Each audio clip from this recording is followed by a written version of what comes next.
And on that note, let's turn now to our forecast. Chief Meteorologist Brad Panovich joining us. Brad, this is great weather we're having today, but we could soon see some rain. Yeah, the weekend, big Easter weekend, a lot of questions about Easter egg hunts, maybe doing, sunrise services, all that stuff is going to be impacted by some weather this weekend. You can see we've got some milky sunshine out there right now as we look off to the west from our Mr. Sparky Carolina camera network. I know, Fred, you're feeling this. I'm feeling this today as well. The pollen is off the charts, and it's really the two main culprits of oak and cedar. Pine is high this time of year, but pine isn't a huge allergen. It just makes a mess. The ones that cause you to get itchy eyes, sniffly, sneezy, all the stuff that goes along with allergies. Oak and cedar are some of the worst out there. Sycamore is number 3, by the way, which is another high allergen. That southwest wind blowing in a lot of warm, humid air into the middle of the country where we've got another round of severe weather ongoing tonight.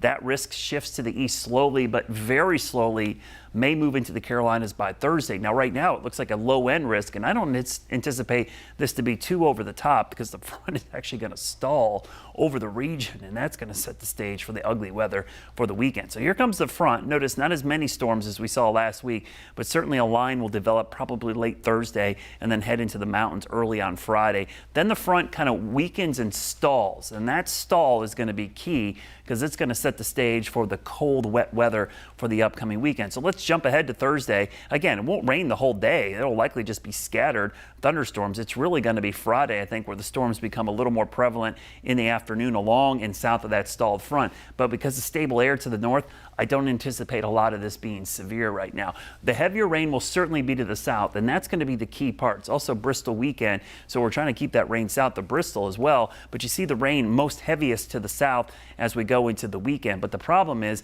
this high pressure is going to supply northeast winds, and so oftentimes when you see this overrunning, even though the rain isn't heavy, it's persistent drizzle, mist, and kind of that gray, just miserable weather that can set up when we get that wedge. And that's going to be with us most of Saturday, most of Sunday, and I think even most of Monday before it begins to break up a little bit. So you see the really warm air the next couple of days, mid and maybe even upper 80s depending on the amount of sunshine.